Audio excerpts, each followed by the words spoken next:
do it. I'm gonna teach you how to be a black Mexicano. You ready? Oh shit, let's do it. Let's do it, man.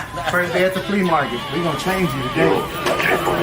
Every day I dance like I'm marching with a band. I can make the money dance. Hit the streets, do the mambo. OG Texan, strapped like a Western. Reckon like I'm taking with a 10-hit combo. Moved a lot of leaves, raked in a lot of G's. Probably hit more trees than a monkey in the Congo. All I know is beast mode. Got your little freak nose. Sticking to the G code. Black Mexicano, dog. Got some new tricks, got some new bricks, got some new licks. New phone, nigga, who this? Real life, Mr. Hanky gonna talk my shit. Got a little something pepper, no sugar in my grip. Every day looking rich, getting chips, super crisp. Blue diamonds in my wrist, looking like super crisp. After 2-4 northeast side, black body yo. Hit the block for them coins just like Mario. Roll too deep, got a click of Sicarios. Mr. Loverman 2020 full of Thadio. Looking too fresco, soy muy guapo. Short and running things with my gang, yo, chapo. Hustle for the chips and the cheese, mo nachos. Mustache, taco meat, out looking macho. Cream of the crapo, higher than the top rope. Always stay solid, never fold like a taco.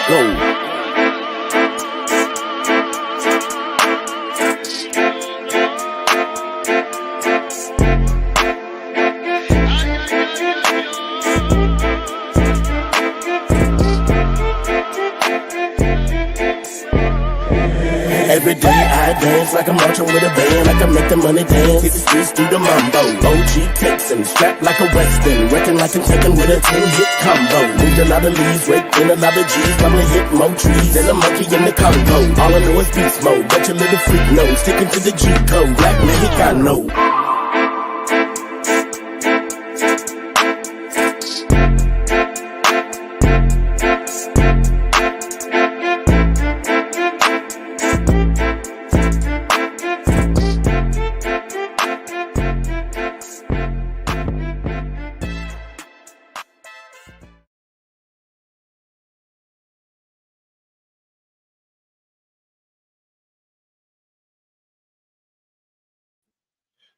Yo, welcome to No Monkey Business Podcast, man. I'm on here today talking about the ups and downs of dialysis, man. I got a few people on with me. You know what I'm saying? We're going to get it on and we're going to talk about the issues, man, that need to be talked about, like bringing awareness to certain things, man. I'm sure y'all not aware of, but here we go. I'm gonna let everybody introduce yourself. We're gonna start up at the top right. We're gonna go on around. I guess that would be That's me, you. right? Yeah. I'm Ebony, Ebony Carruthers, to be exact. 6 years in dialysis living, and that's about it. Guess I'll go. Tyranny Johnson. A lot of people know me as T-Double, artist, producer, all that type of stuff. I'm 4 years in on transplant. It's my 4th year with the transplant. And I was on dialysis for maybe 2 years. So it's kind of like a short run, and I'll get into why that was. But yeah, so that's me right there. Well, I'm Pam Jones, Miss Make It Make Sense. This is my second kidney transplant. The first time I was on dialysis, I was on it for 8 years. The transplant lasted 7 years. I had to get back on it 2 years, and it is going on 2 years. Okay, y'all know me, James Franklin, and I've been on dialysis for 12 years, getting ready to be 12, and I've had 1 transplant so far. So I'm the only one with no transplant. Okay. Probably the only one ain't gonna get another one. Yeah, we'll definitely get to it, but yeah. Man. So I just really wanted us to get together because, you know, being that we all done been through it, some of us been through it longer than others, but I mean, I'm pretty sure we all got our stories about, you know, the struggles of being on dialysis, because I know I done been through the gauntlet. So, and I know Pam, I've been knowing Pam forever, and I know she done been through the gauntlet, you know what I'm saying? And I'm gonna let y'all tell. I'm gonna let T-Double go first, man, because you know what I'm saying. But you know, you could kind of tell how you know, whatever, like your little ups and downs about it, like the good things about it, the bad things, and your experience, like with having a transplant and stuff. Right. Well, when I first had kidney failure, it just with me it kind of just happened all of a sudden, like on, you've seen some of my posts. It was like I would say it was on a Sunday, and kind of like that was the point. Like all my kidney just basically stopped. I was basically running on E for a long time, but your body just adjusts to it when your Mm-hmm. kidneys already you know failing, so your body just adapts to where it is, keep you going. But it was a Sunday. I felt really heavy. I felt really weak. I couldn't really move, and so I had to go to the hospital. And they were telling me my blood was so toxic while I was in the hospital that I was basically close to death. You know what I'm saying? So they were Mm-hmm. like, do you want to call your mom? Do you want to call? It was at that point. So when I woke up, from when I woke up that Monday. After that, I was on dialysis the next day. Damn. So So I you didn't woke even. up.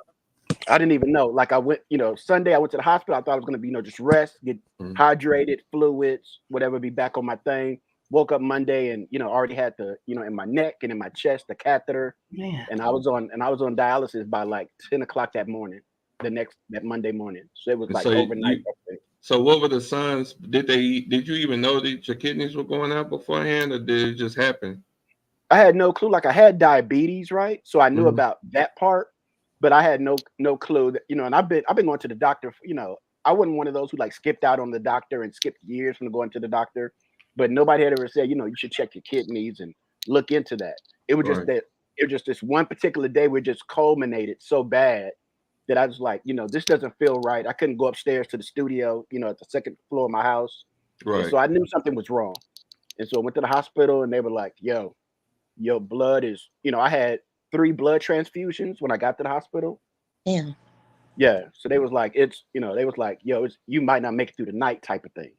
Oh yeah. And then, That's, and then woke up Monday and they was like, yo, wheeling me down the hallway, like, where am I going? They're like, you going to dialysis. So it was that quick. There was no sign. There's no history of it in my family. Right.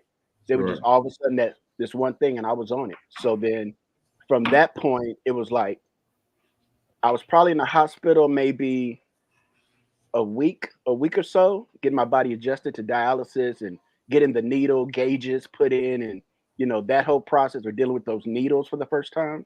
Mhm. And then we had to find a center for me to go to, like a DaVita center that was kind of close to my house, and try to find one. And I was lucky to find one right down the street. Like I could walk to it. Right. oh, that's So cool. then so then a week after getting on dialysis, I was chair number 25. You know what I'm saying? I was at the clinic from that for like about a year and a half, almost 2 years, Right. almost two, almost 2 years, and that was, and as we all know, that was an experience within itself, right? Because now you're learning about it. There's the 4 hours you got to sit in there.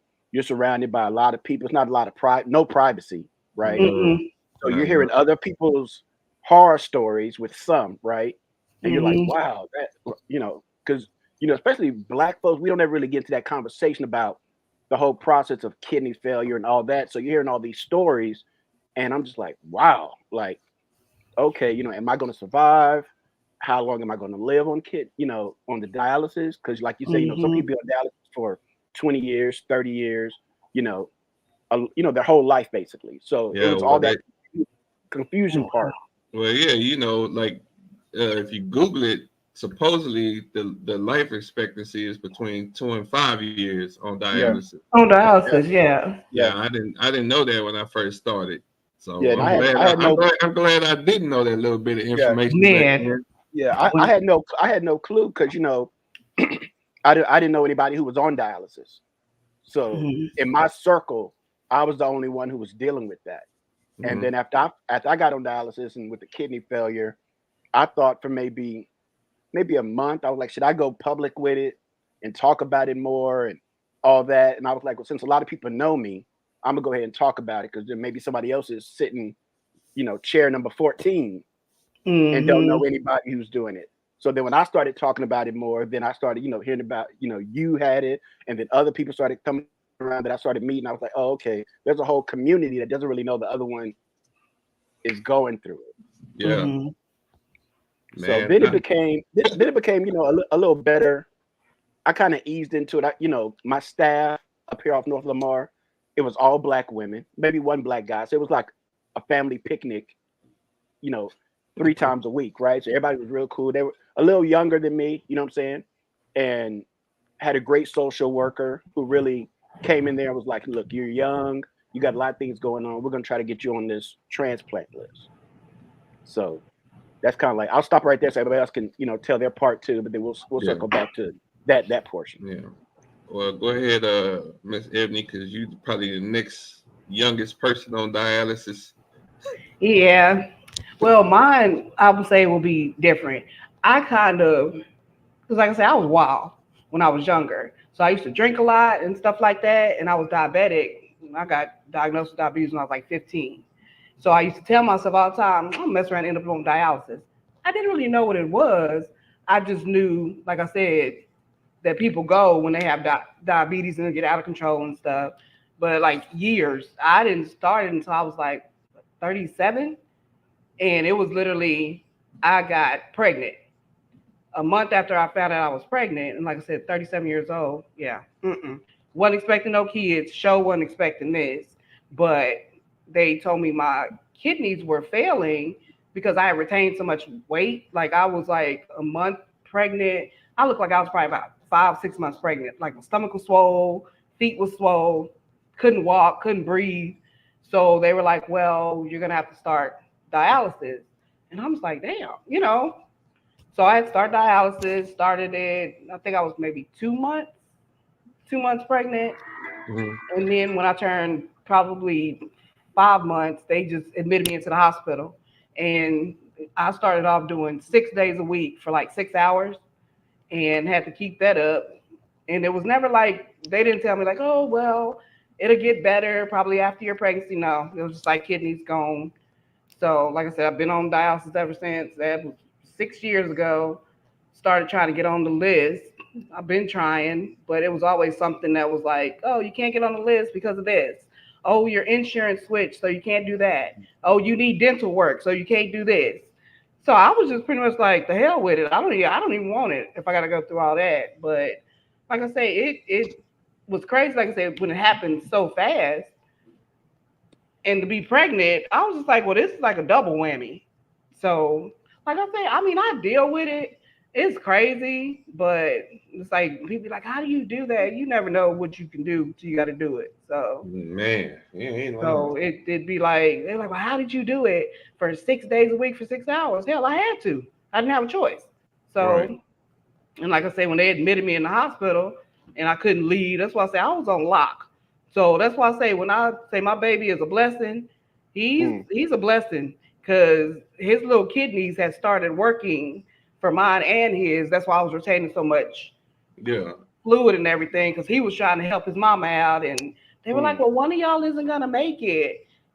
So maybe you should terminate your pregnancy. No, how about y'all terminate yourself?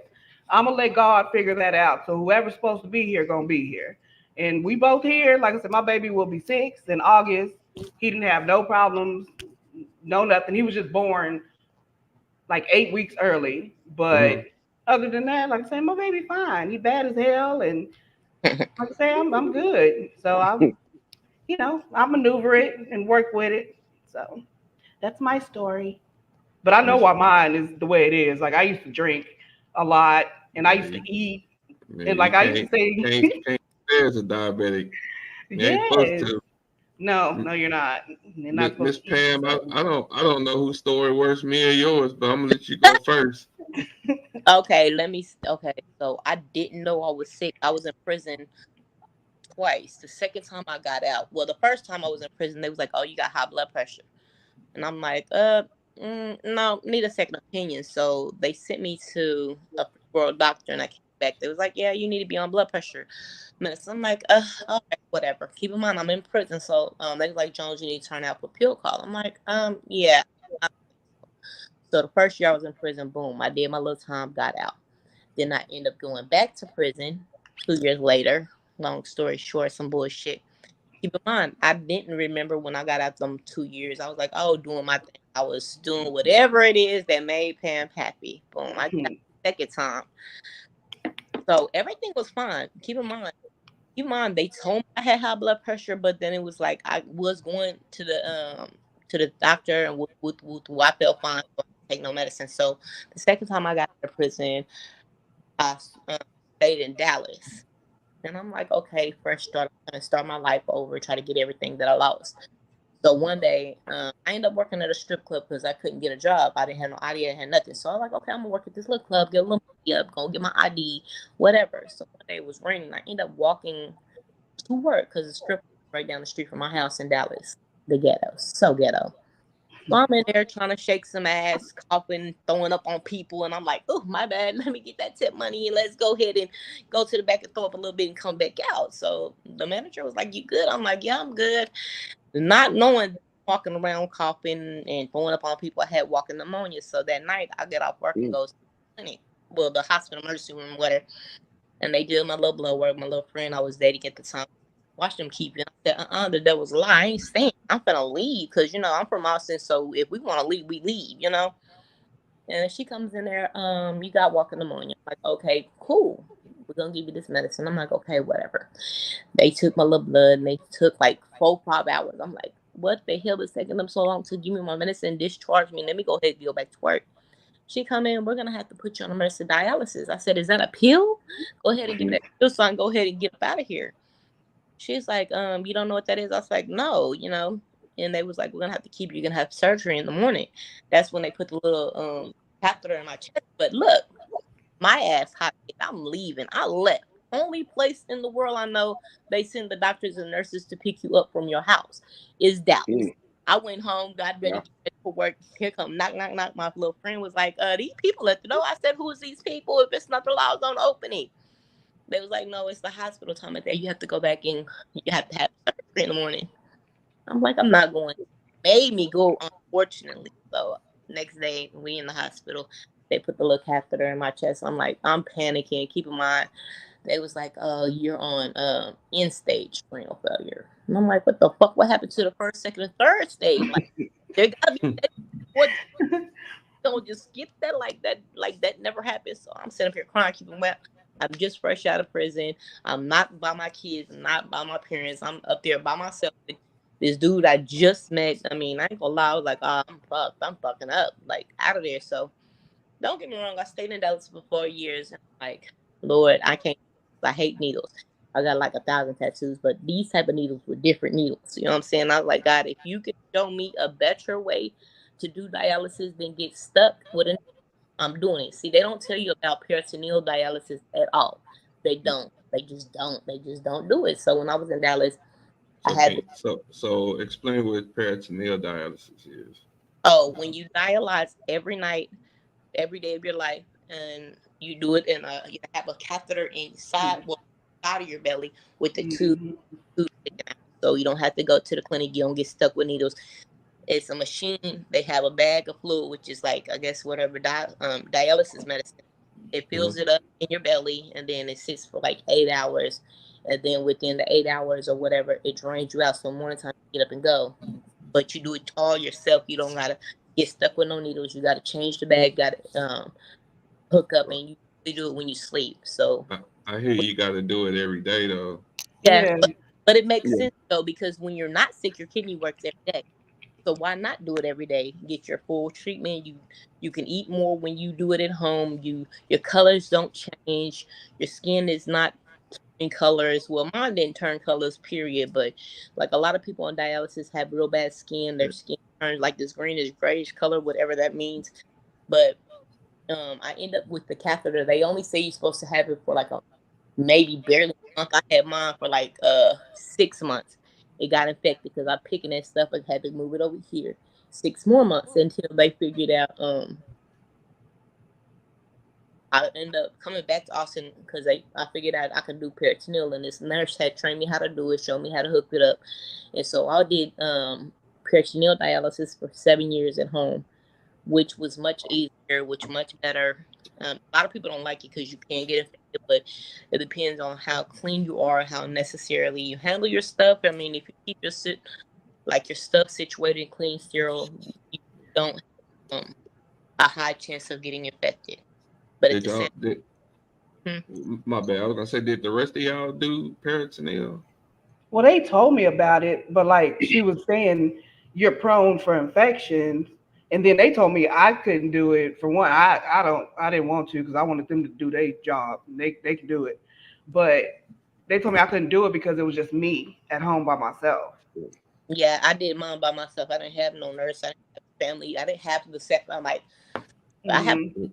but I never got what people think. Oh, because your dad's a preacher, this, that, and that. But no, I didn't have the support I was supposed to get. So I did Hmm. everything.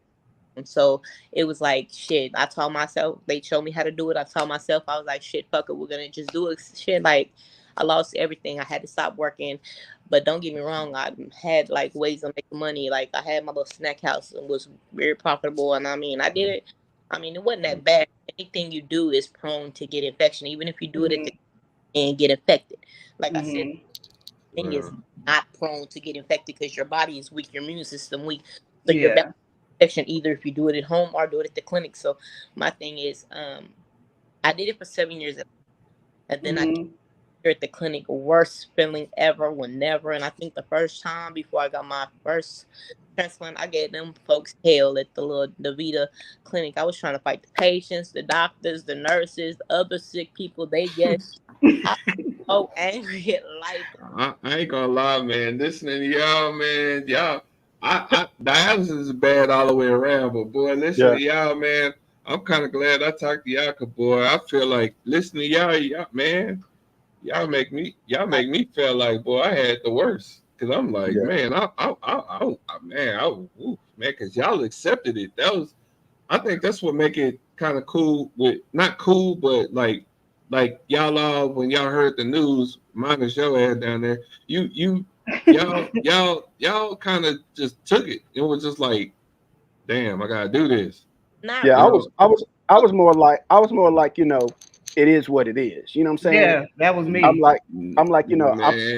because I'm at a stage where I work from home. You know what I'm saying? Like, I'm Hmm. older. I'm not out in the streets. You know what I'm saying? Like, I'm 51 now, so I was like late 40s. So I was like, I'm chilling. I can just have them do it. And they told me about doing it at home as well, but Hmm. they just explained so many steps I would have to do it at home, and I was like, I'll just I keep it separated from my life basically. Like Yeah, that was I'll let me. Davita do Yeah, that, and then when I go home, I don't got to I'm worry be about it. home. Yeah, So I, Well, I accepted those I 3 days, 4 hours. I was like, I'll go yeah. early in the well, morning.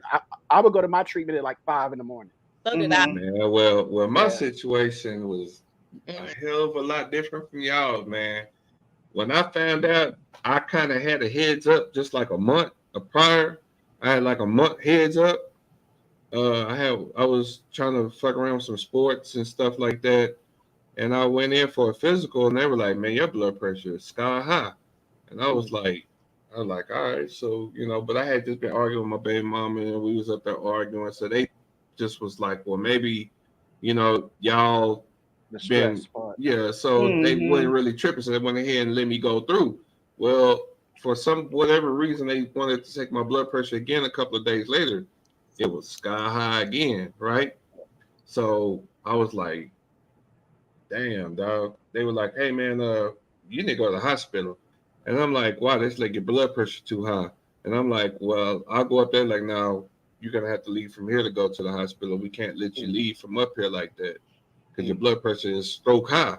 And I was like, all right. So I went up there to the hospital. They started doing, they take your blood and all that stuff. Then they start talking about ketones and Hmm. all kind of shit. I didn't know what they were talking about. And they were Right. like, hey man, you have a lot of protein in your urine. And I'm Right. like, I'm like, Yeah, okay, nigga, I eat meat. yeah. I'm like, well, what does that mean? You know what I'm saying? They like, that means you got something going on with your kidneys. So we're gonna do some more Hmm. tests. So I'm like, Mhm. all right, whatever, man. So I stay up there. They do a few more tests. They're like, hey man, you almost at end stage renal. I'm like, what the hell that mean? You know what I'm saying? Like, okay, Mhm. what does that mean? They're like, your kidneys are going out.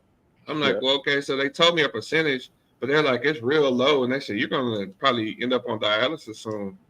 And I'm like, the fuck's dialysis? Excuse my language. But I'm like, I'm like, what the fuck? I mean, now hold on. I had one person in my family that did dialysis. It was my cousin, right? Uh, But I've never seen nobody do dialysis. I've Yeah. only heard about dialysis. I've never Mhm. right. seen anybody physically do dialysis. Right. You know what I'm Yeah. saying? So I didn't know what it was. all I knew was I'm not doing it. You know what I'm saying? Yeah. So I was like, Yeah. I ain't whatever. I ain't doing no fucking dialysis. So my son T3, my little one, he's 11. Right. He was born 2 weeks before I started dialysis. So get this, I'm at home. Me and my baby mom, I'm in the bed chilling. My back hurting like hell. It's hurting so bad I can't even move. I'm like, oh my God, my back hurt. You know what I'm saying? And I'm like, oh man, I mean, it hurt to where it was like, it was weird. It was like a hurt I never felt before. Like, and then the more I laid there, the worse it got. So it got so bad that when I got up, it felt like somebody just stabbed me in my side, and I fell back down. And she was like, "What's wrong with you?" I said, "Call the ambulance." And so she called the EMS. EMS get there. They try to move me. I pass out. It hurt so bad. I passed out. I don't know what happened. All I remember is waking up in the EMS. They're working on me. They're giving me, excuse me, I got hiccups. They're giving me an IV in the EMS. I'm in there like, what the fuck is going on? They hit a bump. I black out again. I black out like 3 times on the way there because the pain was so bad. And so they gave me some for pain, like morphine or something in the EMS. So once they gave it to me and I came back to, I didn't go back out. You know what I'm saying? So I get to the hospital, they do all these tests, and they're like, hey man, you gotta have dialysis today. Like we gotta go get you emergency dialysis. And I'm like, I'm not doing no damn dialysis. They're like, dude, you got to do dialysis. If you don't do dialysis, you're gonna die. I'm like, I just rather die. That's what I die. No, I did. I swear to God, I told them this because I told them I'd rather die. So they called my mom. My mom come up there. My mom tried to make me do dialysis, but I'm my own power of attorney. So I was like, my mom was like, she's upset because she's like, you're gonna die. I was like, Mama, I'd rather die than do dialysis. So that's where it was. So they brought all this life support machine shit off in there while I was, and I was so messed up I couldn't even wiggle my feet. Like my potassium was so high in my body, all the toxin. My potassium was so high in my body I couldn't even like. I don't know if your potassium ever been high before, but if it gets real high, it makes your muscles hurt. And if it gets really high, if your potassium get really high, it could paralyze you. Because this has happened to me 2 times. You know what I'm saying? The first time was when I started dialysis, and one time was a few years ago. And so anyway, they told my mom I wasn't gonna live through the night. You know what I'm saying? I kind of figured I wasn't gonna live through the night, but I was like cool with that because they had me so drugged up. I was out of my damn mind. So I didn't feel nothing. So I was just like, well, I'll just die. Well, then my mom called my cousin who does dialysis. She's the only person in my whole family I knew at that time that did dialysis. And she's been doing it for 15 years.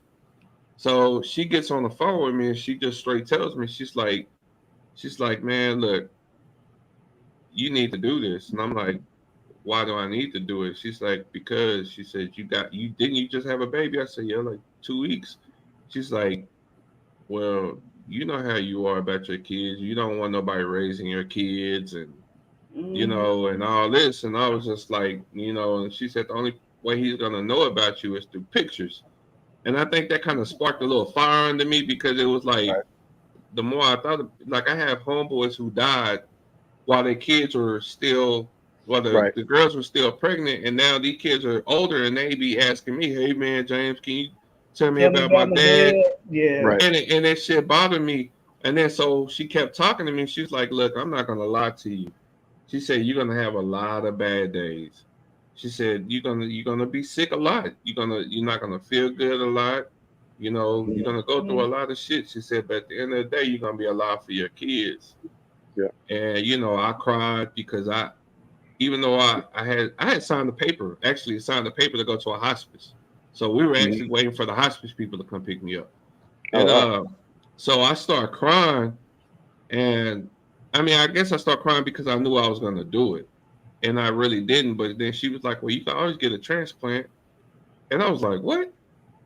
She's like, yeah, you can get a transplant. I was like, what's that? And so she kind of explained to me. I was like, well, why you get one?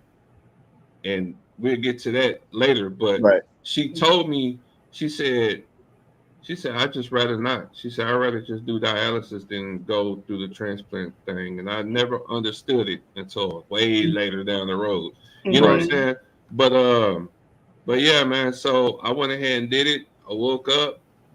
I see this big ass bag of blood sitting up here because they had to give me a transfusion or they had Yeah. to do something.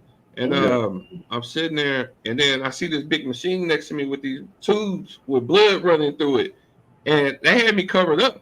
So when I Oh, oh wow. yeah but oh yeah when they put me when they actually took me to go do dialysis, I had went into a coma, so I was out for like 3 days. So when I woke Wow. up, I ended up telling them I'll go ahead and do the dialysis, but I had went Mhm. into a coma. You had already been on it. Yeah, so Yeah. I didn't know. So when I woke up, I wake up next to a machine. The machine's running. I'm in the bed. They had my hands tied down because I don't know. You know what I'm saying? I woke Mhm. up like that. So I wake up and I look, and then they see me and they kind of undo me and everything, and they checking on me and make sure I'm all right. And I look over at this machine and I follow the hose, and I'm trying to see where the hose going because I don't know what dialysis is. Yeah. Mhm. At this time, the doctors didn't even explain to me about Yep. dialysis yet. So I wake up with this damn tube in my chest. Mhm. Oh my God.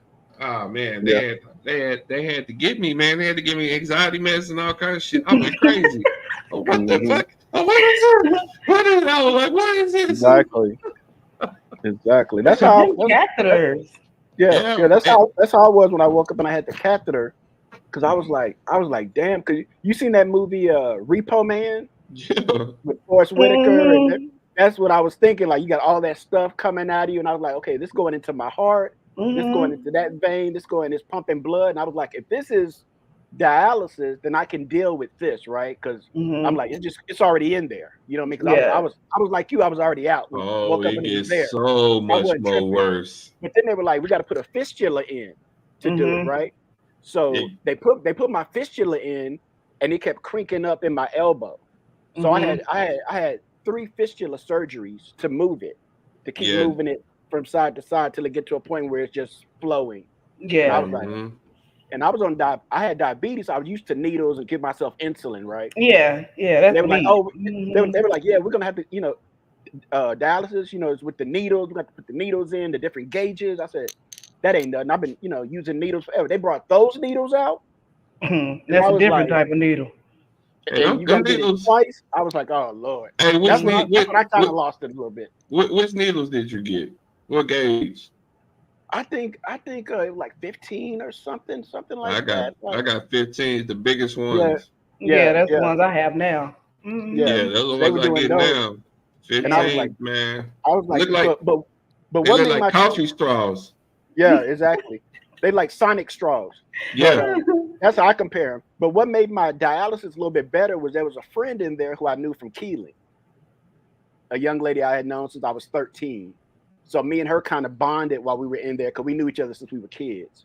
So that made Mhm. that process a little better. I had somebody who looked like me and I could also Mhm. talk to that, I knew before all this. So that kind of made the Yeah. treatment a little better than just sitting in my chair by myself, not knowing nobody and being like, damn, I got to be in here for 4 hours. Like my first day, I didn't bring headphones. I didn't bring nothing because, I didn't know how long I was going to be there. So I'm sitting there and I'm like, am I done yet? No, you got 3 more Yeah, hours. I I didn't said, bring damn. headphones either. I didn't bring none of that. I I had Hey, it said, all because damn, they had told me I was gonna be there for 6 hours, and like I said, I hey, was damn, pregnant, my so I first was damn. like, I day, need food and everything. my first day at dialysis. Cause okay, when I had the catheter in my chest, I was tripping because I'm thinking I'm gonna have to have this in my chest the rest of my life. And I said, I Mhm. gotta have Right. this the rest of my life. And they were like, Mhm. no. And I was like, oh man, thank God. But they're like, well, we're gonna put a fistula in. I'm like, what the hell's a fistula? So they explained all that to me. Then my doctor explained. See, my doctor, I just told him straight up. I said, look, man, don't lie to me. Just I don't care how scary it is, just tell me the truth. And he just Mm, told me, he's like, man, dialysis is not meant to be a permanent thing. It's just meant to temporarily, you know, Yeah, a get you temporary through fix. until you get a transplant. He said, man, he said dialysis. He told me, he said, man, dialysis itself could kill you. He said Mhm. you could die from just doing dialysis. Yeah. And I was Because like, it's breaking down your body and yeah, wearing you and down.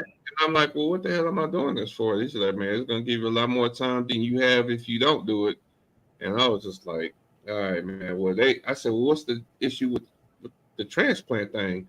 He's like, oh yeah, you got a few things you got to do to get on the list. Once you get on the list, it could take between 5, 10 years. Sometimes even sooner. He said, if you get a donor, a living donor, you can get one right away. He said, but if you got to wait for a deceased donor, it could take all the way up to 10 years sometimes. And so Yeah.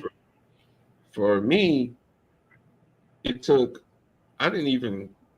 I had been on the list for since the first year I got on dialysis. I got on the list immediately because I'm like, hell no, we gotta do this. You know what I'm Right. saying? So they put me on the That list. just did me in. Man, they put me on the list. I got taken off the list, not off the list, but they put me on hold for non-compliance because they started saying my labs wasn't the way it's supposed to be. Because Mhm. Oh, really? Wow. yeah, when I first started doing dialysis, I was rebellious as shit. You know what I'm saying? Because I didn't want to do it. I did it.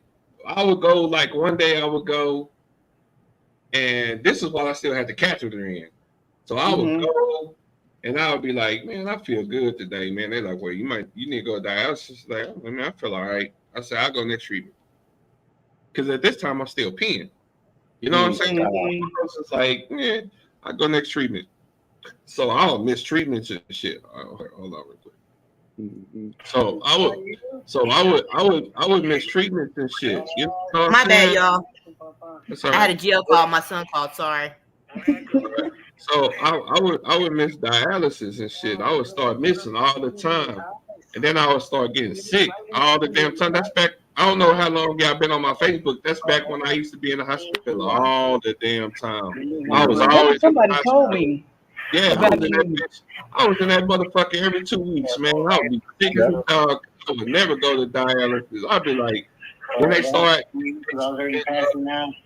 So then they finally it got to the point where my visualists started working, where they felt like it was good enough for me to, where it was good enough for me to Get start. poked. Yeah. So they start me out with I this can't little hear you. ass for me. Yeah. Like I can hear you, but I hear That something might else. be Pam. Is that Pam? No, Yeah. it's Pam. I got you, Pam. Yeah. I'm gonna bring you back on. I'm not taking you down, Pam. I just you had some in the background. I was loud, but so so damn, I lost my train of thought. With your So fistula. The yeah, visual so end. they told me I could get stuck. So they gave me the smallest needles they had at first. Man, okay, my very first time getting stuck, I got infiltrated. Now I'll explain infiltrating to the people who are watching that don't know what infiltration is. Infiltrating is when they stick your vein and they go through that vein, through it, and they miss. And a lot of times you don't even know you got infiltrated until they give you fluid. Yeah. Sometimes you can tell straight out when they stick you, but you don't Yeah. always know. The worst time to find out is when they give you fluid. When they run fluid in that motherfucker, your arm swell up like a little bubble on your arm. Man. That's the worst pain you'll ever feel in your life. And then they can't stick you back in that spot. So they got to go down a little lower and try to stick you somewhere else. So my first time getting stuck, I got infiltrated 3 times in a row that day. You know what I'm Oh, they saying? would have. That would have been like, stop. So they had to send me home. Well, thank God. Well, they didn't send me home. Thank God they didn't take the catheter out yet. So they went ahead and ran the catheter. Well, the problem with the catheter, we never knew it had got infected. I didn't know it was infected, but it was itchy. And I was like, God damn, this bitch itch. You know what I'm saying? And then so we moved that motherfucker and it was kind of like green looking. I was like, it didn't hurt, but it was itching. I was like, I had my doctor say, it's supposed to look like this. She said, hell no. Hell no. I said, how long That you ain't been right. like this? I said, I don't know. I've been cleaning this shit. I don't know. I don't know what it's supposed to look like. I don't know what no infection is. You know what I'm saying? Man, I started feeling, like the next night, I was sweating like a motherfucker. I wasn't feeling good. I had a high ass fever. And I go to the hospital and they're like, nigga, you got an infection. And I'm like, what kind of infection they was? They figured that was a tube, man. They like, bro, if you'd have waited one more day, you probably would have died. I was like, what?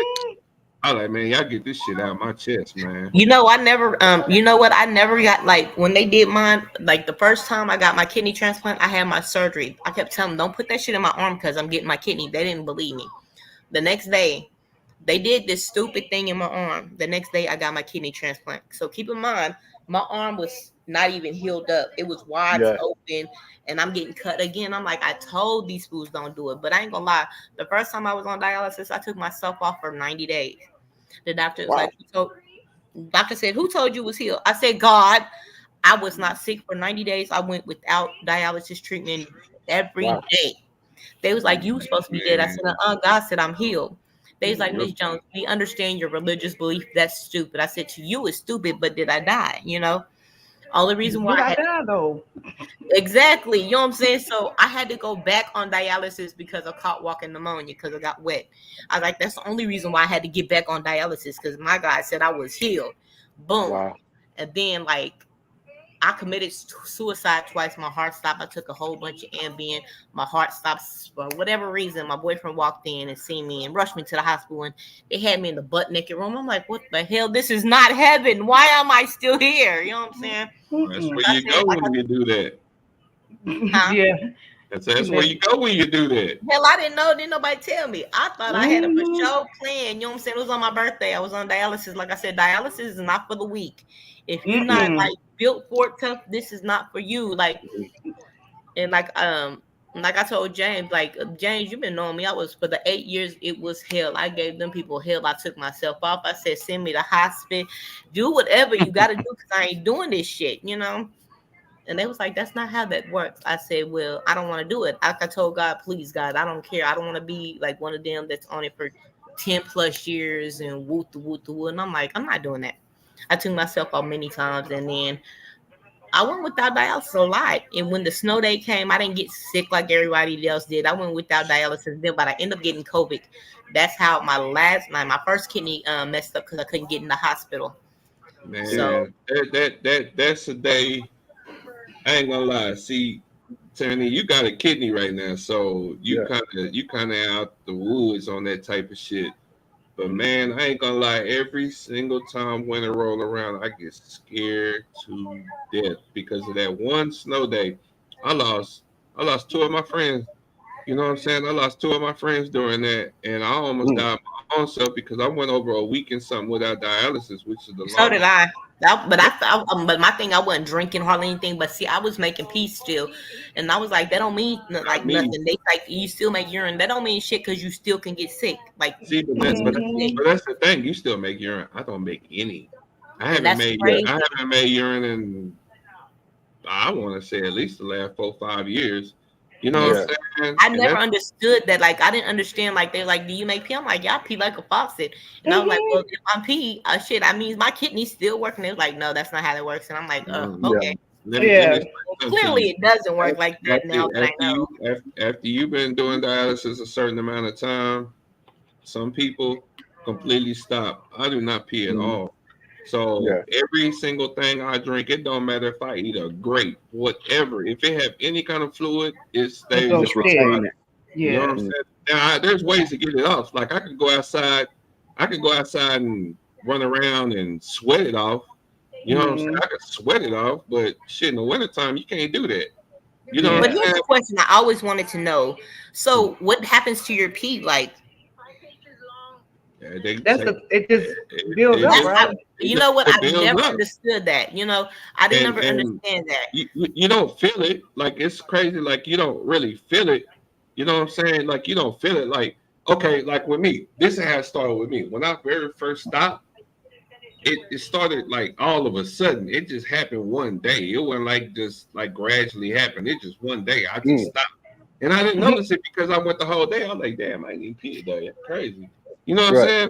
But that night I went to sleep and I woke up out of my sleep like, oh shit, I got pee, man. Like I had this bad, like I got a pee bad feeling.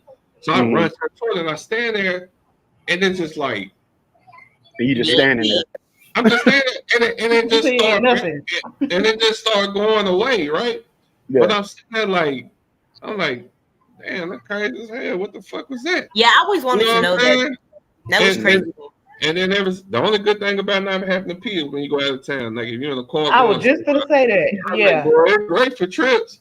But boy, Because it's not. I don't pee that much anymore. Like I can tell over the years, like it's easing up, but I still make urine, but not as much. Right. Same way, like if I tell my friends if I go somewhere and drink a drink, I'm like, well, I ain't got to go, worry about breaking the seal because I ain't gonna have to use the restroom.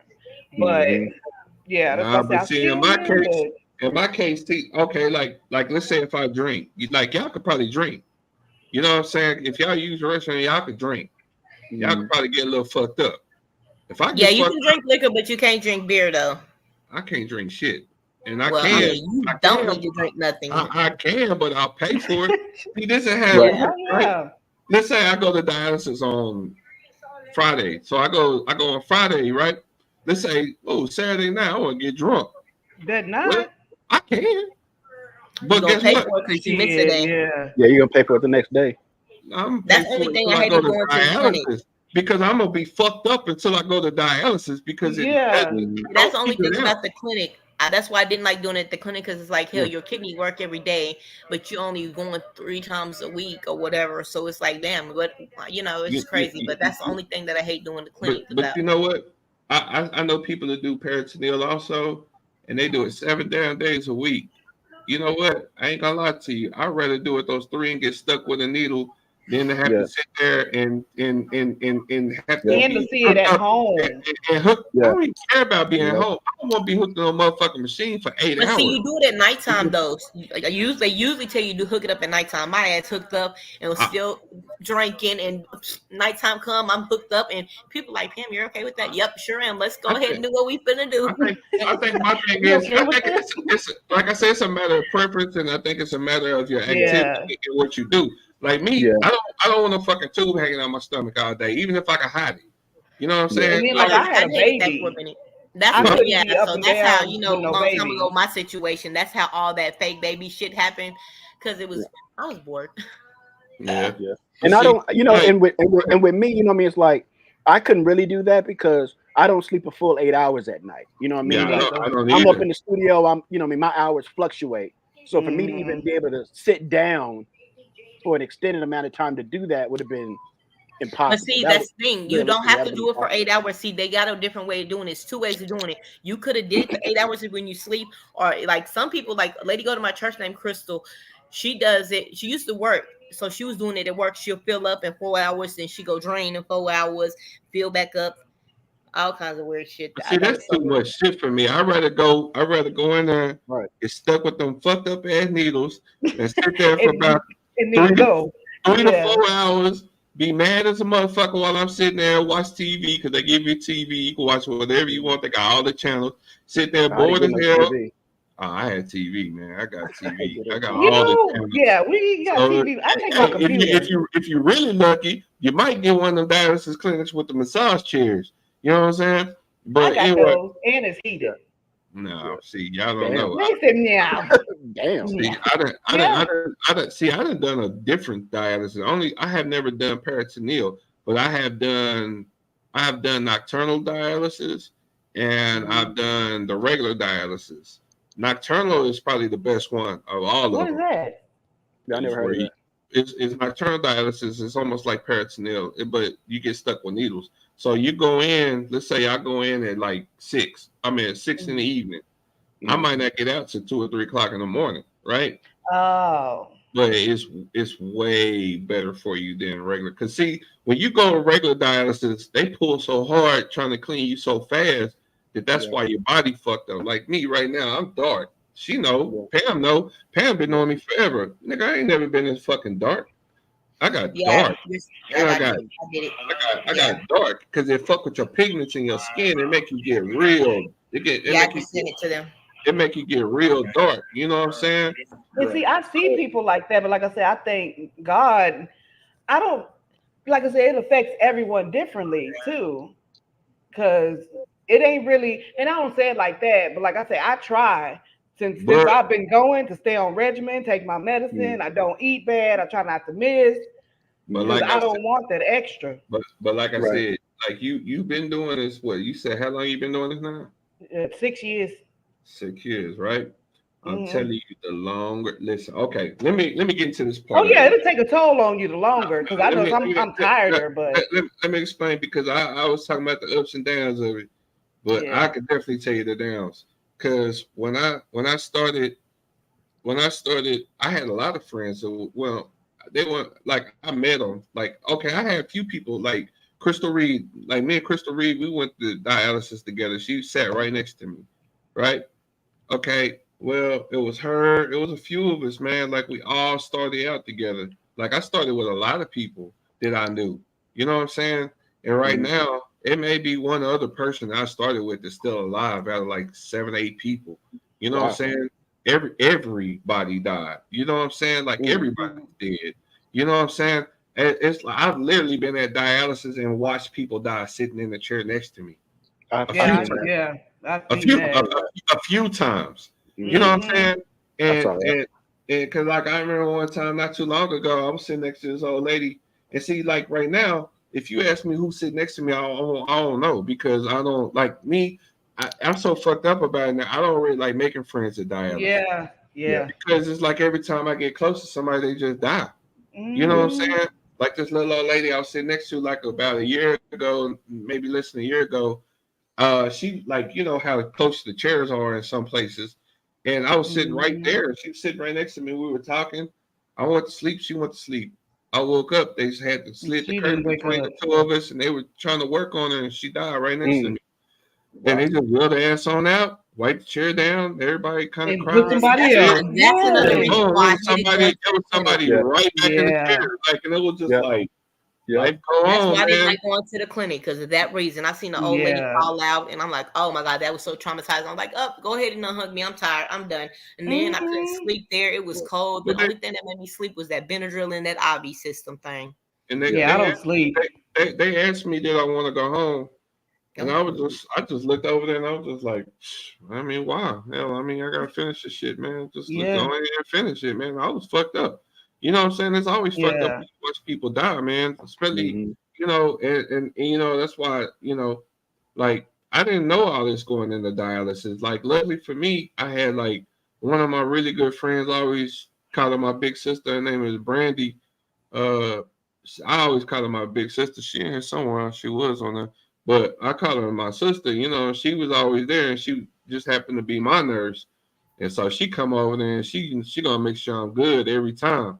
So and really what that's the clinic only. you go to? At that time, I was going to satellite dialysis at Mueller. At that Mm. time, But you where know do what you I'm go saying? now? I'm at You go to DeVita, Vita, right? Yeah. Georgetown, and Oh, that's that's fine. probably I'm that's in probably. Georgetown. I ain't gonna lie, man. There was one place I loved as much as that place, and that was the Pflugerville one right there by the old Illusions. And Mm. Mm. not now, not now. Wow. They got new management now. They got Yeah. some shit going on because I caught it right before everything jumped off. My nurse was real cool. He's like, when my first nurse left, she was retiring, so I was kind of sad about it. I was like, damn, because it's hard to get good techs. Because Mm-hmm. I left Hmm. satellite. I left satellite.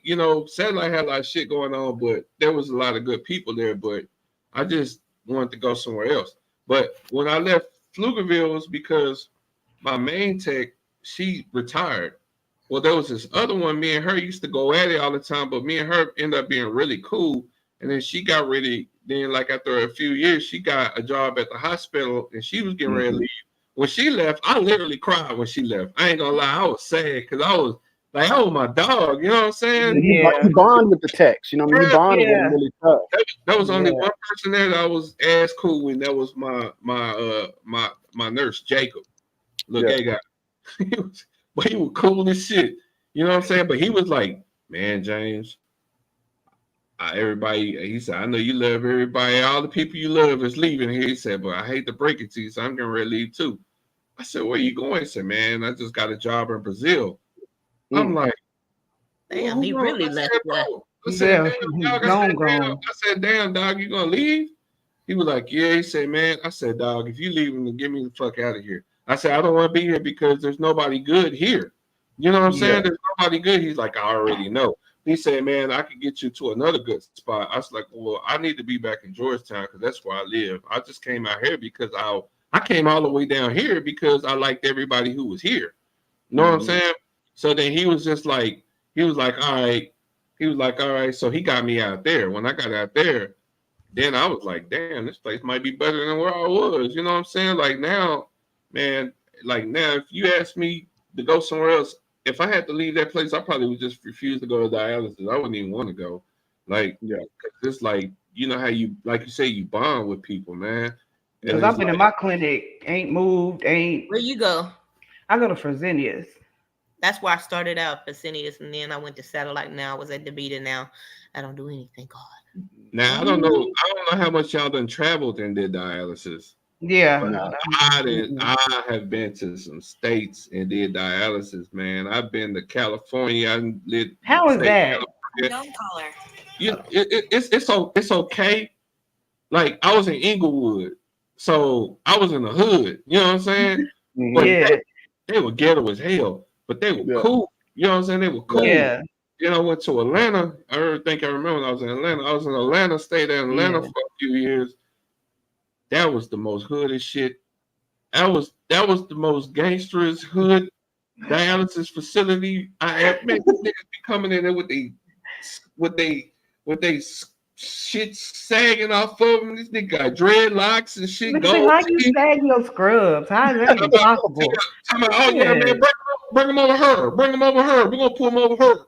I'm like, nigga, you what? Nigga, me over nowhere. Give me I was in Kentucky. When I went to Kentucky, boy, that place is so racist, but they have the best. I ain't gonna lie.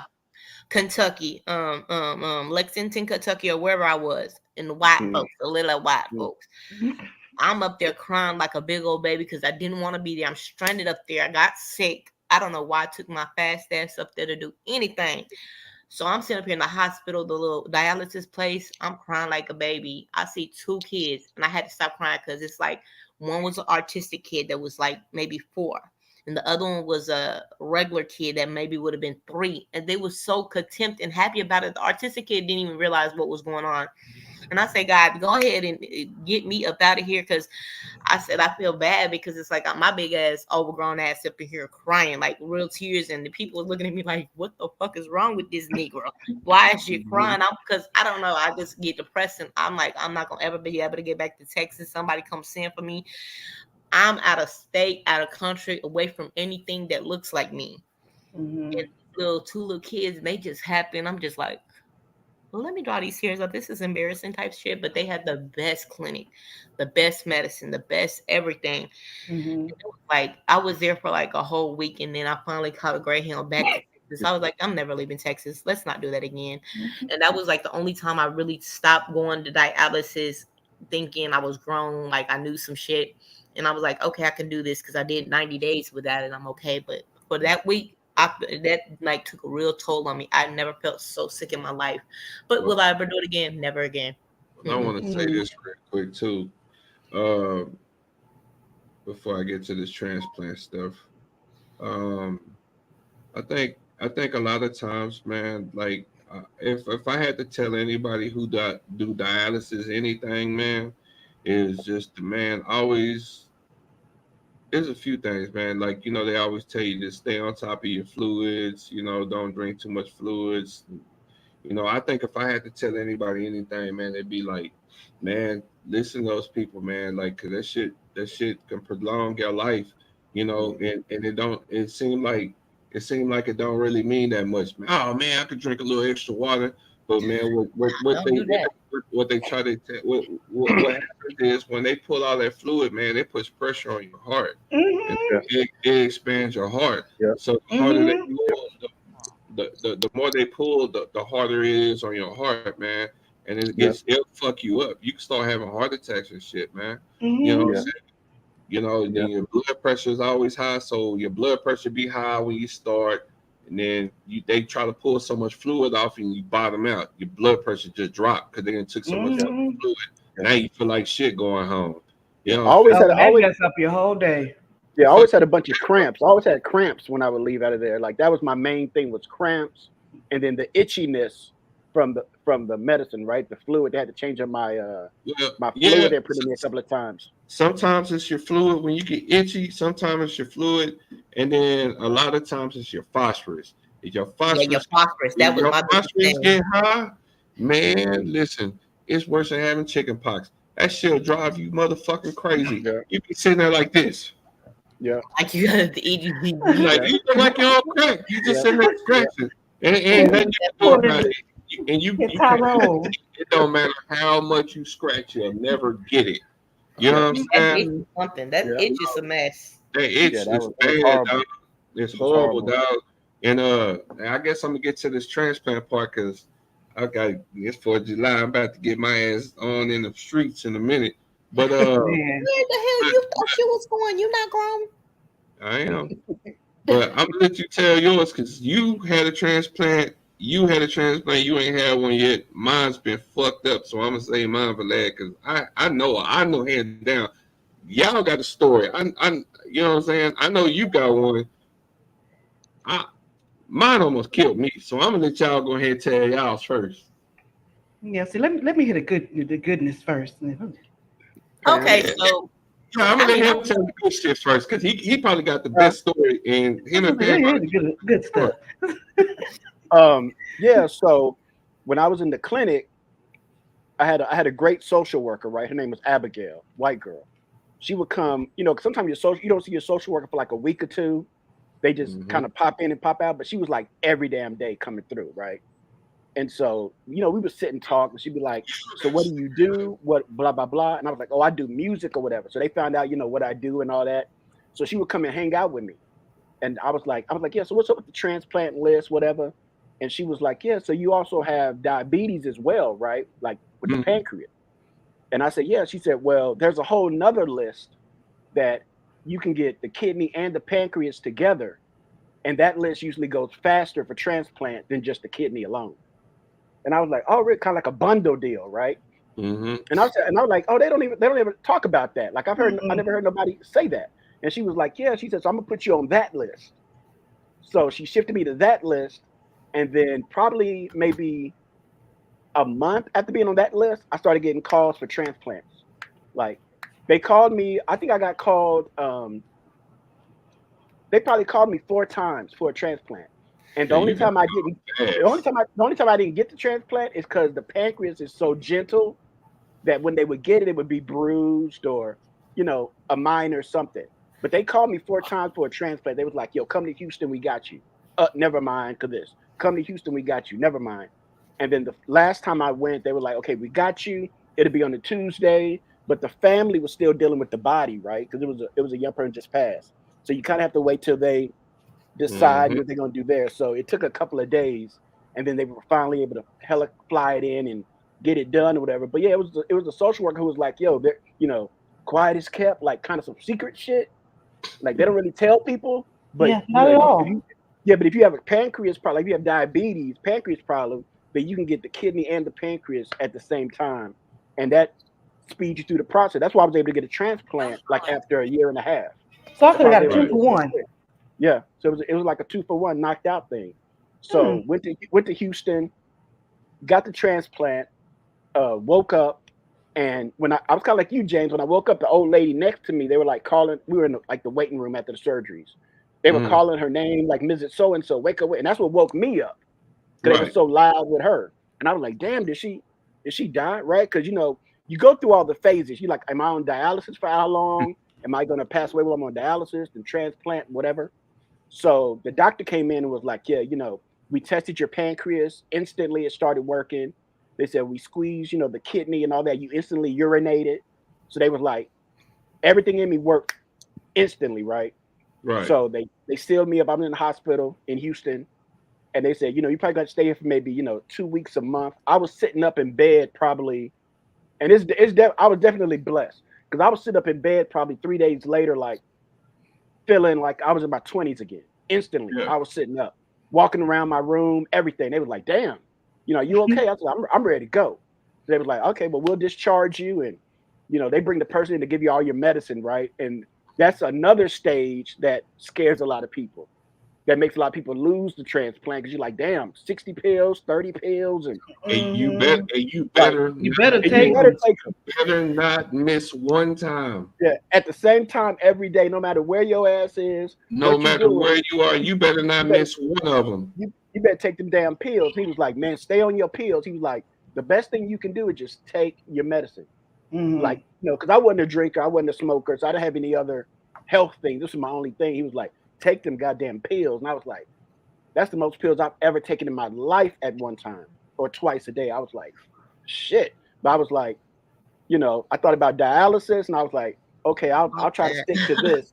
So I don't have to go back to dialysis and get stuck every day and the cramps and everything that So do came you with it. still take all of them, or does it? No, it decreases as you go, right? Because Okay. when I first got the transplant, I had to see my doctor like every week. So I kind of just stayed in Houston, right? I like rented an apartment, rented a place, and I just stayed in Houston because I was seeing him so much. Now I see my doctor once a year, Mm. right? After 4 years, I just see him once a year. So that's pretty good that my body has acclimated. I never had no rejection. I've been really blessed through this process. But Body I bounce still do back like good crap. I still do blood work every 3 months. I still do the blood work. So like I just Mhm. did blood work, so they can check where my protein is, if it's in the Mhm. urine, just things like that. Make sure there's no rejection or anything seeping Yeah. in, which I think is good. So thus far, I've been really good about staying on top of it.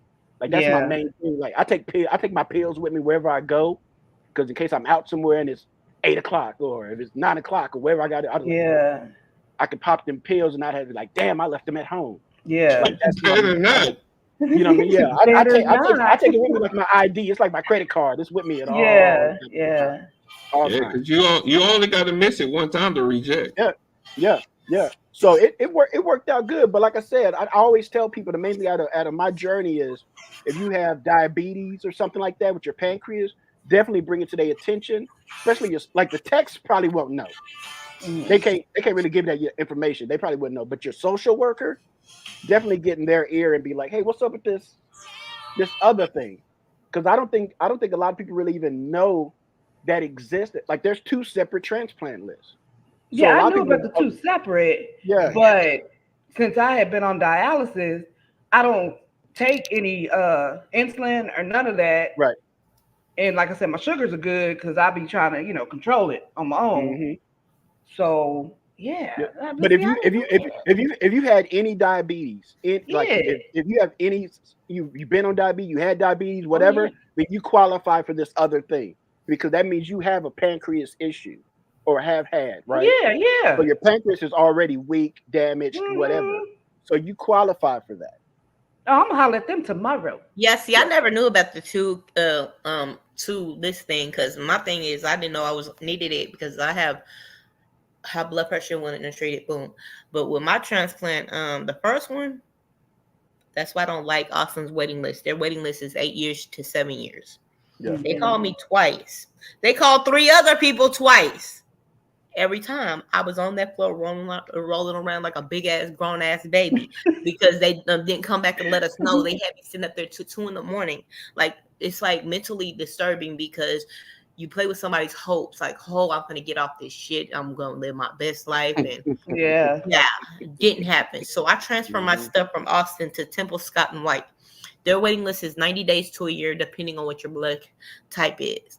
Mhm. So keep in mind I was on it for 8 years, so I transferred all my stuff. So they put me at the top of the list. Mhm. Yes, like within a week after everything got switched over, they was like, "Miss Jones, come give us fresh blood." I'm like, "All right." And I had did that for a while, and then the last time they was like, "Miss Jones, can you get up here to Temple?" I said, "Not really, but I could try." And they was like, "I got a kidney for you." I said, "Oh God, I need a ride." I'm calling asking Say my I'm people. there. Mhm. Do you not know none of my people came? I'm like, God, I'm gonna spaz, cause I'm gonna lose my mind. Y'all don't understand. I'll go fight everybody in my family if I don't get around. I'm gonna steal y'all car. I'm gonna go up there. Then God made a way to Mhm. this Uber lady was dropping somebody else off, and I ran up there. I said, "Look, I ain't got no money. I got a kidney transplant offer. if you take me up here, as soon as I get my transplant on the 1st, I'll give you the money back. She's like, no, when you got to be there. I'm like, ASAP, they got one ready for me. They was like, she took me all the way up there. Wow, it was a blessing. And I said, God, if it's kidneys for me, put me to sleep. I have insomnia real bad due to being on dialysis.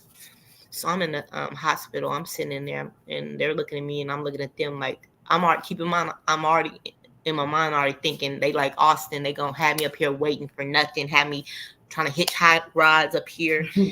They put me in my room. I fell asleep the next day. They were like, Miss Jones, are you ready? I'm like, ready for what? Where the hell am I? For your kidney. I was like, oh, look at God. So you know you can't get a kidney if you have a fever. I'm like, and that's how I end up getting my top teeth pulled, because I had cavities. I didn't have no real infections, but I had cavities. I'm like, they was like, Miss Jones, we're gonna have to wait on your kidney. I said, fuck no, I'm screaming, I'm panicking. Everybody's like, what the fuck is wrong with her?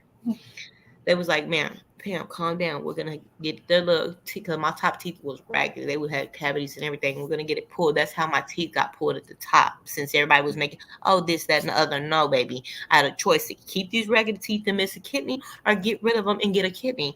So I already knew the same thing. I had to pull mine back.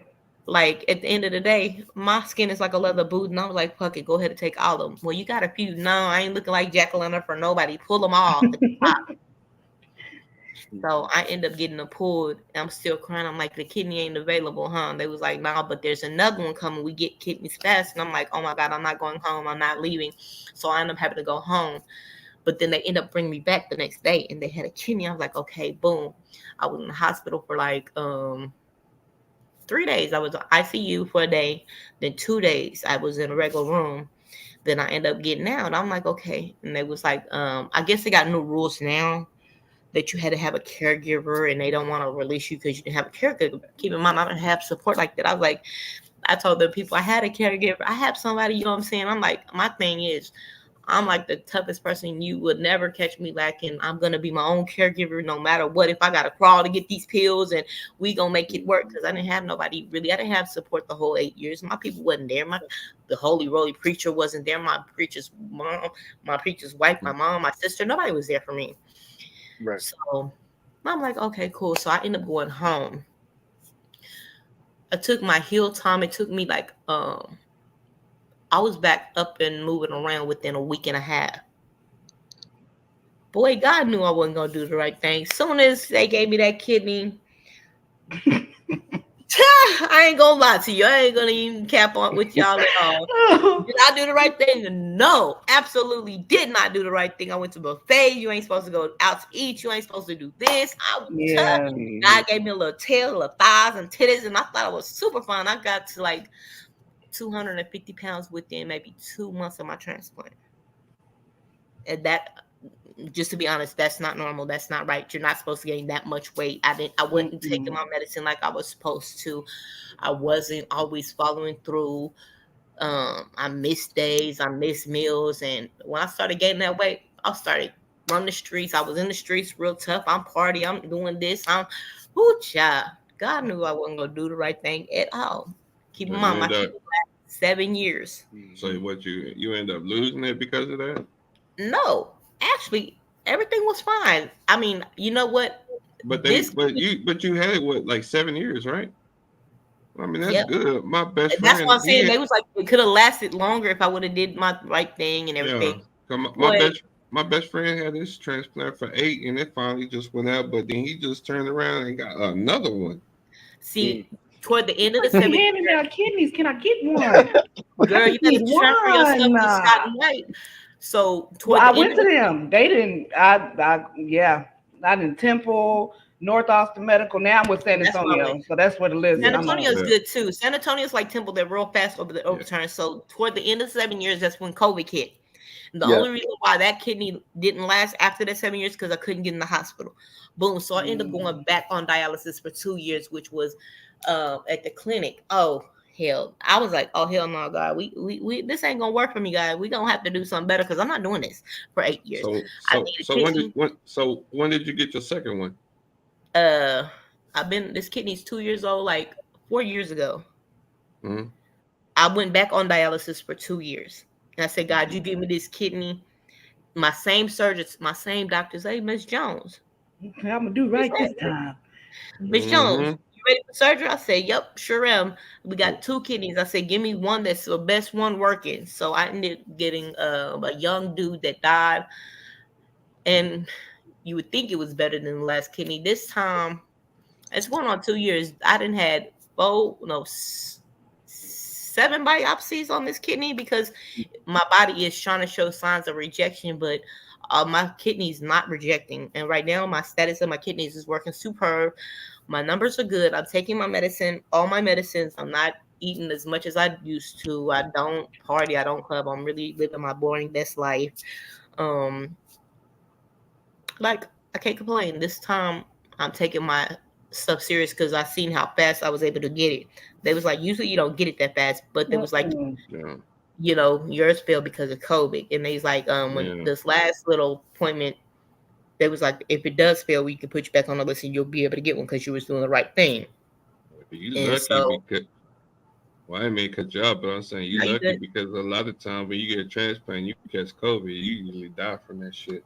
Yeah, yeah. Yeah, I got That's mine that during was COVID. the scariest thing ever. But it's like how they said all the you not like COVID, all the COVID Because signs. I didn't have that. almost everybody I know that had a transplant that had COVID died from They it. They died. always get killed them every time because Yeah, their body can't really fight it off. Yeah, Like your immune like system is so. That's when I got yeah mine during COVID. but yeah, yeah. Cause you that's remember, like That COVID. was a I don't scary know what it time, was, wasn't it? But but Yeah. like yeah, but far as mine, man, because I'm about to get off here in a minute. But as far as my situation, man, I got my first transplant in somewhere around August 21. I think it was around August, and like kind of like what she said, it's like well, they called me. It was they called me before for a transplant, like a week before they called me for a transplant. And they were like, "Yeah, we got you a kidney and everything." I was like, "Oh shit," you know what I'm saying? I was hyped. They want me to come do blood work real fast up at the hospital. I get to the hospital, I do my blood work, and they're like, "Hey man, since you're already here, we already got the kidney. We got one person ahead of you that's gonna do a surgery, and then we're gonna do you." I'm like, nice. "Bet." You know what I'm saying? Yeah, So they give yeah. me the IV in my arm. They got me laid in the bed with my gown and I can call my sister. My sister flew from Atlanta, and I got everybody down here, man. We all happy Mm, and shit. About 11 o'clock that was 7 o'clock in the morning. So about mm. 11 o'clock that night, I'm laying there. Nurse come in talking about, oh, let me get your arm. So she gave me my arm. She started taking my IV out. Like, what you taking my IV out for? She's like, oh, the doctor discharged you. I'm like, oh, that would have been so dramatic. I would have I'm died. like, I'm like, well, for what? She's like, I don't know. You gotta talk to him. So I called my doctor. He like, man, I'm sorry, man. We wasn't able to use that kidney. Once we got in there, looked at it, and I was like, Mm. now this was the very first time. Yeah. And I know we all done got that first call before. At least some That of was us done so got that traumatic. first Mm. call. And when they tell you can't get that first one, Heartbreaking. it almost feel like you can feel your whole life just crumble. Like right Yep. there, just like you. Yep. I'll I pull a was so John to depressed. you right quick. Nigga, I went straight to Facebook. I was on they knew I was fucked up because I went to Yep. Facebook. I was talking about how depressed I was, mentally fucked up. Mm. I was, man, it fucked me up because I That's was probably like, that's probably when you and I first started talking. Because I yeah, was reaching out to you during that time. yeah, Yeah. I was fucked up, man. And then that next week they called me. They're like, hey man, we got a kidney. I was like, all right. You know what I'm saying? Then they called me later on, like, yeah, we're not gonna be able to use that one. So I Mm-hmm. was like, ah, man, okay. So That's why now, I do not like so Austin's so kidney waiting so list. so then the third time they called me 3 times in a week. So I Damn. was kind of cool with that, right? Yeah. So the third time they called me, I was just like, yeah, all right, whatever, man. They're like, well, how soon can you get up here? I was like, yeah, I'll be up there, man. You know what I'm saying? I went back and laid down for a little bit, watched TV. And I was like, man, I Mm-hmm. said, man, let me go up here and see what these people want, man. I didn't even call them back. They didn't call me. Because the lady called me. She's like, hey, are you on your way? I'm like, yeah, I'll be there. She's like, well, Right. where are you? I'm already in the house. She said, well, Down the street. she's like, okay. So I get up there and shit. So they're like, hey, your surgeon's in surgery right now with somebody. When you get out, boom, we're starting on you. I was just like, all right. So I called my sister in Atlanta. I'm like, hey, they might got a kidney for me. They got me up here again. I said, just save your money. Don't even do nothing yet. You know what I'm saying? I said, just wait. And she's like, all right. So they get me together, and I didn't call nobody until they was getting ready to put gas on me. And I was sitting there, and they were getting ready, they were wheeling me down the hall. I was like, where are we going? She's like, you getting ready to go to surgery right now? I was like, oh shit. I was like, I'm on the phone, like, hey, they're wheeling me to surgery. She's like, for real? I said, yeah, it's real. It's real. So I get off the phone with her. I call my mom. I say, hey, they're wheeling me in. She's like, oh shit. So so I hang up. I give them the phone. You know what I'm saying? And shit, I went out. All I know is when I woke up, man, let me explain something to you. That first kidney transplant, that was the worst shit I had ever went through in my entire life. Man, I woke up screaming. I remember because they had me not in the ICU room, but that pre-ICU room when they wake you up after surgery. Yep. I woke up in that motherfucker screaming. I was like, ah! They were like, they grabbed me like, you gotta lay down because when you have a kidney transplant, they make you lay flat on your back, and you gotta lay down like that for like 2 hours. Did you have the staples? Did you have the staples in you, or the glue type of thing they had? I don't know. I think it was the glue shit. It was I had the glue the first time. The second time I had staples. Yeah, I had the staples. Now that was the horrible part to wake up and see that. The staples are worse than the other one because what? Okay, so question now: when you said you got out, you screaming, but what was hurting you? My fucking side where I got my kidney. That shit hurt. Oh. Feel like somebody shot me or something. Goddamn me! I got a real high tolerance to medicine, so I guess they gave me whatever they thought I was supposed to have. But anyway, so I wake up, everything cool, man. Look, my kidney start producing urine an hour after they put that motherfucker in, because they give you a catheter. Yeah, that shit hurts. Oh man, I don't even want to talk about it. That shit made me just tense up right now. But an hour after I had my kidney, I was already peeing, and I had not been peeing for years. And all of a sudden now I'm peeing. Oh, That's man, an amazing feeling. It was a crazy ass feeling. You know what I'm saying? Because I hadn't peed in like 5 years. I was like, what is this? You know what I'm saying? Pee on everything. I piss on everything. But so I get that kidney, and the recovery time is pretty fast in the hospital. It take a long time to get over it, but as far as you leaving the hospital, like about 4 or 5 days. So I was out. They kicked me out like 4 days. They were like, "Hey man, you can get out." I said, "Say man, I don't feel comfortable." So I stayed one more day. You know what I'm saying? They let me stay one more day. I went home. So I'm thinking everything good. It hurt. It was hurting still. And I was like, but it was like a different type of hurt. It wasn't like hurt. It was like a burn. And I was like, I said, man, did it supposed to look like this? She said, well, it's just healing. And I was like, okay. I go home. I'm at home 2 days. And I'm just like, oh my God, this shit hurt. It hurt more than it hurt as much as when I had the surgery. I was like, oh my God, man, it hurt so bad that they called the EMS. They called the EMS. The EMS come together and they said, man, it looked like an infection. And I was like, and then I had a real high fever. So they rushed me back to the hospital. They get to the hospital, start doing blood work. They're like, all right, man, you got an infection. It's infected. So they go and squeeze it. It was full of shit. You know what I'm saying? They get all that stuff out. They go and clean it out. So they go in and have surgery again, have to cut it open back and clean it out. And they give me all this antibiotics and shit. So now I'm in the hospital going on a month. You know what I'm saying? Because I've been in the hospital for, I've been in the hospital for a few weeks now. Right. And so, but it's not getting better. You know what I'm saying? And so it turned into, well, you know how it works with the anti-rejection medicine. It knocks your immune system down. Yep. Well, this little ass infection that wouldn't have never been nothing turned into something. Right. And because of that. Yeah, because of that. So it turned into something that they had never seen before. At first they thought it was like what's that shit Septic? you get? They thought it wasn't septic. They thought it was like not gout. What's the other shit you get, man? Like E. coli? No, from walking on floor in jail and shit like that. Staph. Oh, staph. They thought it was like they thought it was like staph at first. So they kept texting it for staph, but it wasn't staph. They didn't know what it was. Man, this shit turned out to be some kind of flesh-eating bacteria that Right, don't eat. streptococcus. But it wasn't eating my flesh. It was eating the stitches. So every single place I had a stitch was getting ate up, right? So I was sitting there in the bed and I kept being real sleepy. I was tired. I couldn't eat. I was fucked up, tired. Like I could not open my eyes. I wasn't on like any kind of medicine like that. Nigga, you was dying. So they rushed me. So they took me to the MRI. They go do an MRI. They go do an MRI on me, and by the time they finish, they're running. I mean, they're running full speed down the hallway with me, and I'm like, "What's going on?" They would not talk. They would not tell me what was going on. They said, "You're going to surgery." I'm like, "For what?" And they would not. That kidney out right. Yeah, they had to, but in the process of, but I was bleeding to death. I didn't know it. All my arteries, every place I had a stitch was leaking. So I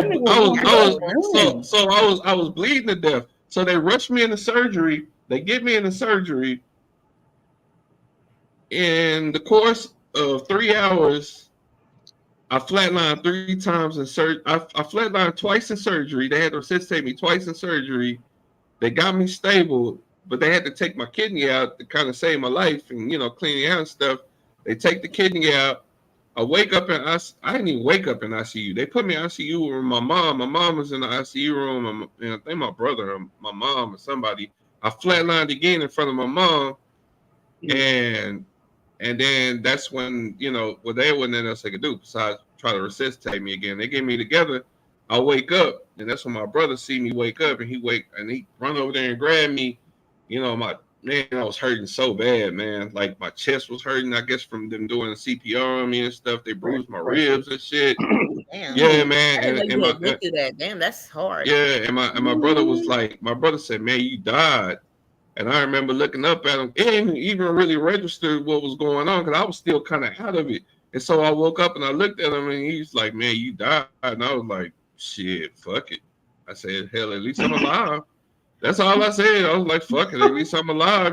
You know what I'm saying? And then that was it. And this just happened in August 2021.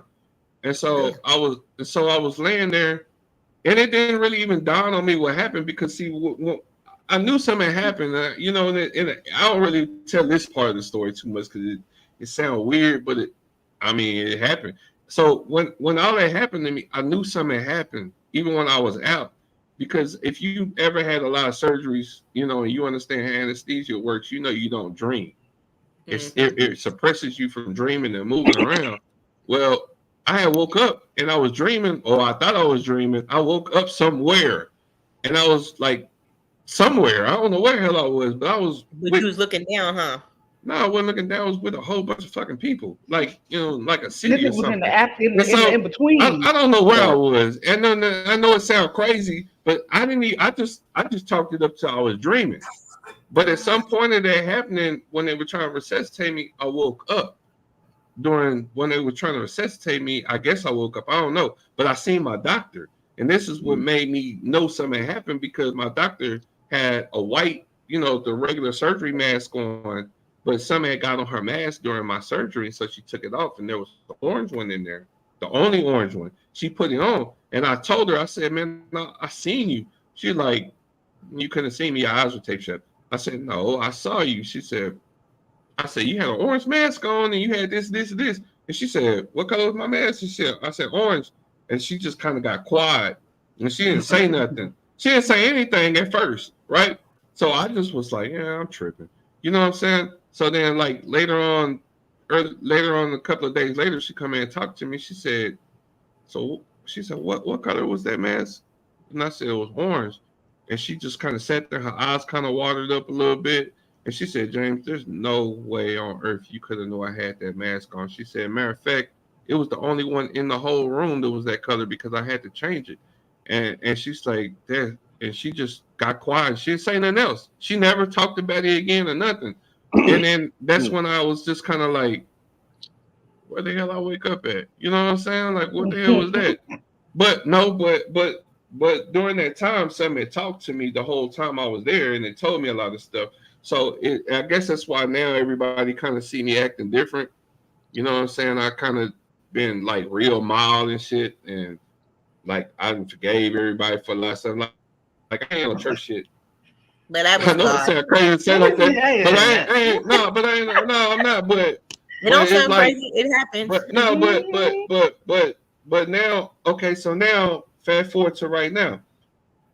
I'm still first on the list since I didn't the transplant didn't go, and I didn't even have it that long. They never took me off the list, so I'm still dead as first on the list. So just recently, last month, they called me for a kidney transplant. Right? Actually, they called me 2 times last month for a transplant. I refused the first one.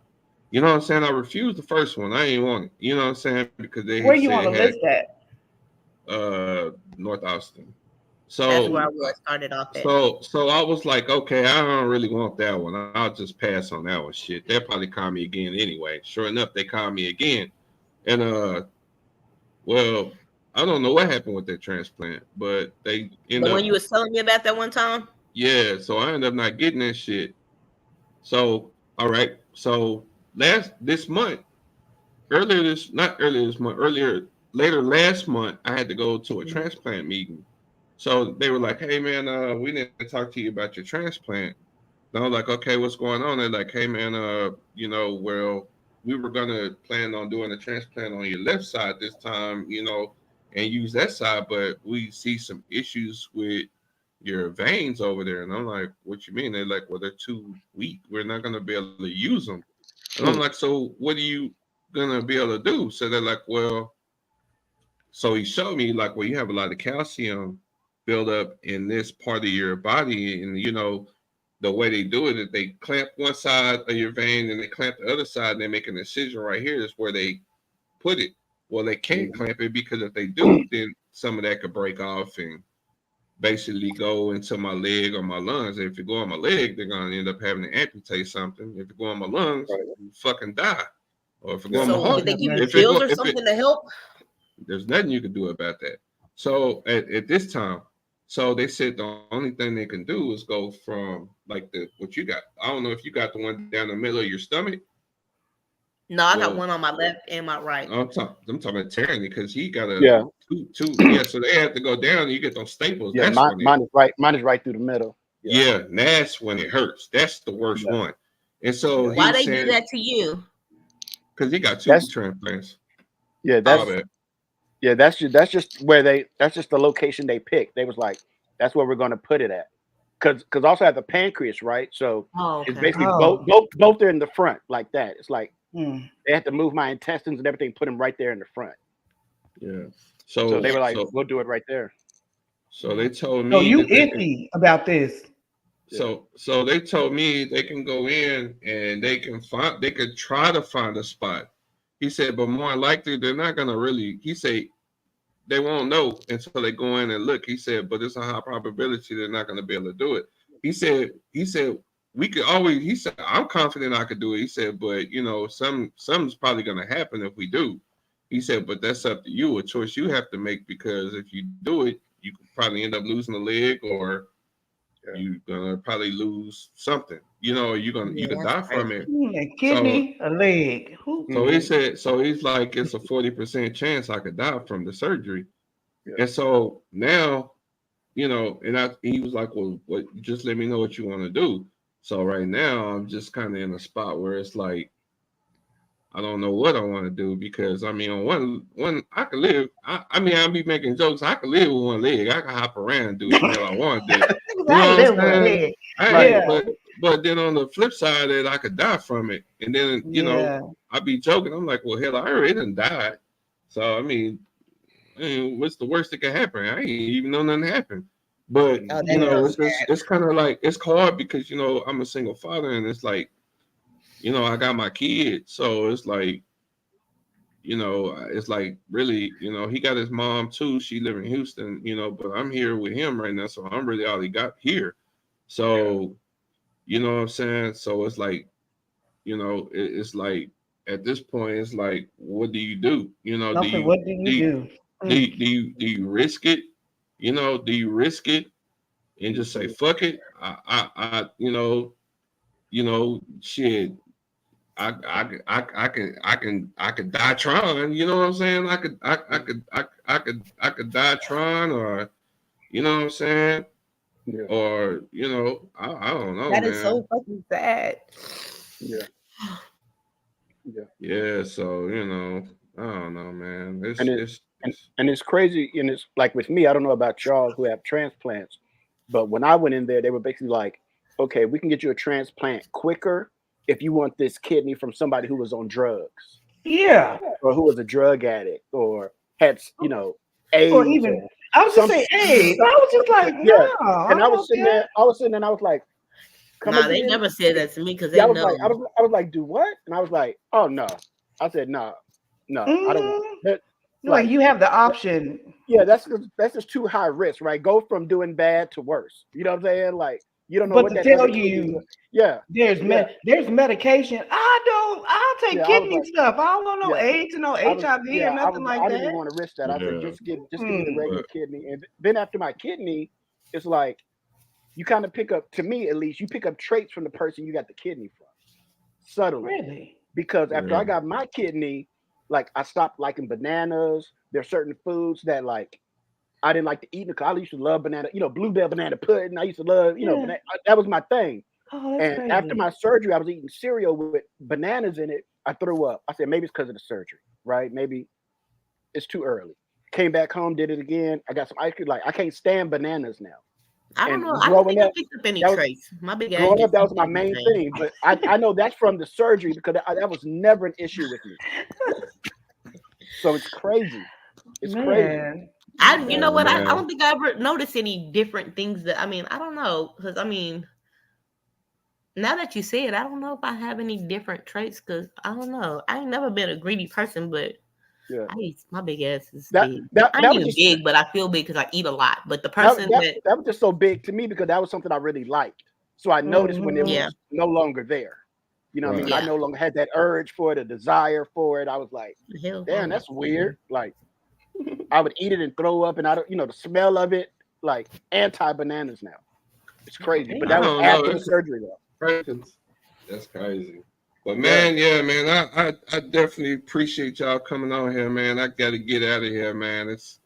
Man. I definitely appreciate y'all, and maybe we can get on here and do it again, man. Like, yeah, for sure. Like I definitely. Well, it's nice meeting you. Oh yeah, it's nice meeting you too. And finally, well, minus Miss Pam. I know Miss Pam, but I finally physically got to talk to y'all, man. I definitely appreciate it, man. Y'all coming on here, man. Because y'all could have really been doing, anything better than being on here talking shit with me. No, but I'm playing there watching movies. Look, I ain't got nothing to do. Me neither. I became boring. This new kidney made me boring. So, and I definitely appreciate it. But man, I'll see y'all later, man. I'm about to get out of here, man. All right, y'all be safe. Deuces. All right, man. All right. Thank y'all, man. All right. Well, y'all, man, I hope y'all enjoyed yourself. I hope everybody learned something, man, because there's definitely something to be learned from this, man. And shit. Till next time, man, y'all have a safe 4th of July. You know what I'm saying? Y'all get out here and, you know what I'm saying, be safe, man. Don't be out here fighting, and everybody come home safe, man. Please come home safe, man. You know what I'm saying?